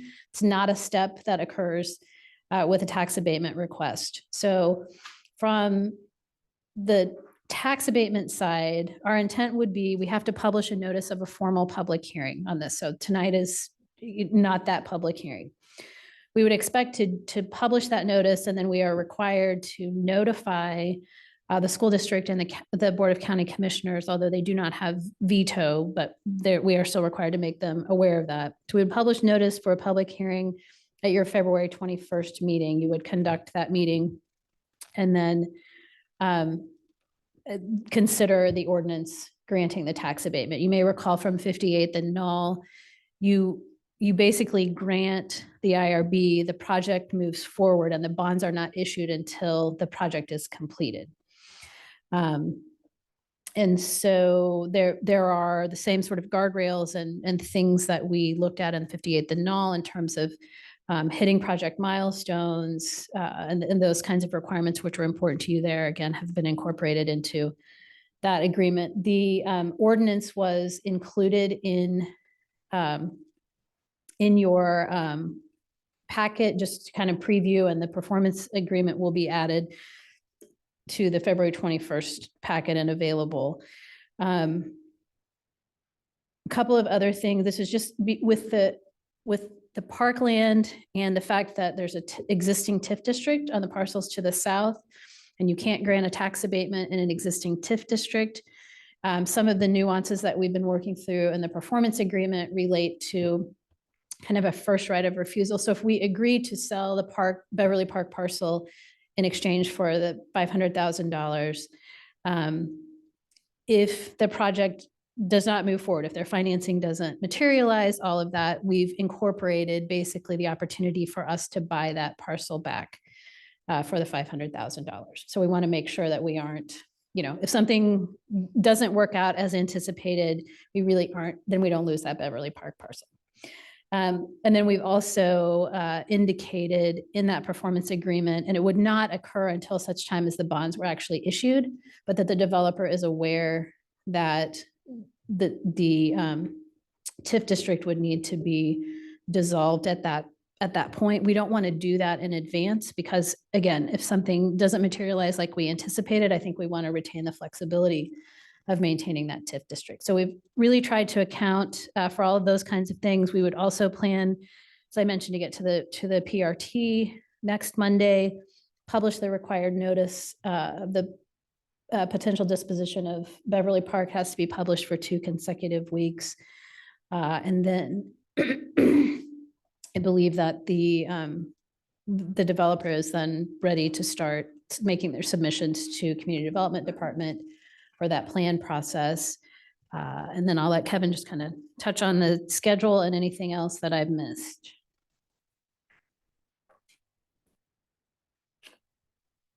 Hi, good evening, Mayor, Council. Kevin Wimpy with Gilmore and Bell, your bond counsel, representing the city here. So nice to see you all again.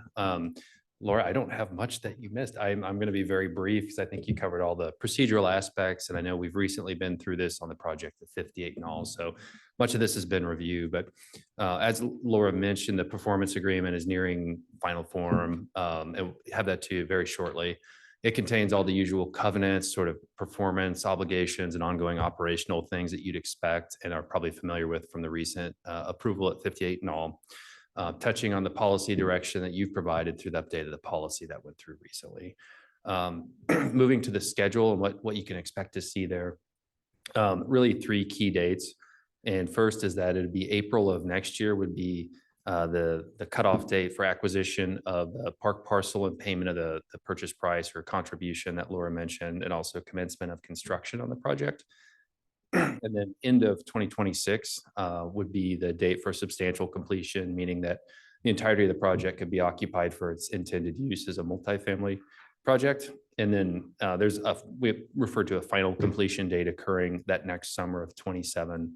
And that's for sort of those punch list items, knowing that, you know, if a shrub or something on the final development plan isn't in place, that they can go through and clean those items up. With that, I'm happy to answer any questions that might be outstanding from you all on procedure or what to expect next. Any final thoughts? Okay.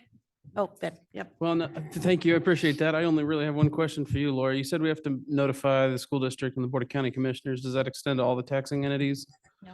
Okay. Just those 2. I've heard Chief Chick at CFD2 have a little bit of friction over some of the costs that are associated with TIF and incentives that, you know, he has to be accountable for to the county board. So My understanding. I'd hope yeah. at least we could. Well, the keep them in mayor and I loop. have had a conversation with Chief Chick, and then I've had, I think, last summer as we were looking at, or last year as we were discussing things around the Gateway project. And then I've had subsequent conversations with him including talking about this Millhouse project most recently at Emily's going away reception. But what I have understood is that he has really been directed by his board to almost publicly oppose the TIF projects. Yeah. But the tax abatement Different story. is a different Okay. story. I think because, especially if you're not looking at 100% tax abatement, because again, they're still would be generating more in revenue from those parcels than they're currently receiving. So Yeah, good. Well, as usual, you're many steps ahead of me. I appreciate that. No. Thank you, Laura. All right. Think we're ready. I mean, we need a So recommendation. yeah, which- recommendation, I'm assuming. Yeah, I would regular like agenda. regular agenda. Well, we have to have we'll have to have a public hearing, so that it Yeah, will we be under the have public little hearing choice. section and then the regular agenda. Perfect. All right. Thank you so much, everybody. Appreciate Devin and Kevin for being here. Thank you. Okay, where am I? I know, Robin, you're next. Okay. Our next action item tonight is for consideration of resolution for city-sponsored festivals and events from Robin Folks. Thank you. As most of you know, one of our housekeeping items every year is to have you all approve a resolution designating city-sponsored festival events for the year. In 2005, the city passed an ordinance which exempted city-owned property from the prohibition of the consumption of alcohol on the property in connection with city-sponsored events. So this year I would present to you a resolution that includes 4 city-sponsored events: the Mission Summer Family Picnic, Movie in the Park, Yoga on the Deck, and Concert in the Park. All 4 of those items will be included in the resolution if you choose to pass it, and that would allow for alcoholic beverages to be sold and consumed on the premises during those events. Great. Questions, comments, or a recommendation? Consent. Consent. Thank you. I think you're still up. Our 4th I action am. item tonight is for consideration of a special events permit for the Shawnee Mission North class of 1974 picnic, also from Robin. Yes, thank you. So the class of 1974 is planning their reunion next summer, and they have filled out a special events permit to use Broadmoor Park. They've gone through the proper reservation channels over through the Parks and Rec Department. They have asked if they could allow BYOB alcohol at the event. Our Public Works and Police Department have reviewed the form and have approved their plans. They plan to be there from 5 to 8 p.m. There will be food and music, and they will allow attendees to bring their own alcohol. Since there is no exchange of money, purchasing tickets, or selling of alcohol, no state license is required. However, because the event will take place on city-owned property, we do need to have council approval before we can give them approval. So this is what I present to you this evening. Great, thank you. Questions, comments? Yep. Move to consent. Great. Yep. Thank you. Robin. Might need to talk a little slowly. I think Laura's out there outside. Our next two action items this evening are related to termination of the 5th amended Gateway TIF project plan and Gateway Community Improvement District from Laura Smith. Should we take a potty break? Yeah, if anybody needs I to think go to the Kevin's getting her. bathroom. Robin, I think Kevin's out there.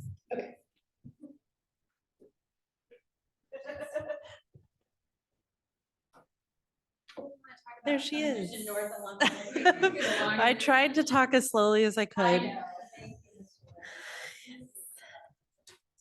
Okay, so the next two items on our agenda they're really just kind of the final housekeeping items related to the Gateway development as it currently stands. You'll recall that back in July of last year, we terminated the redevelopment agreement.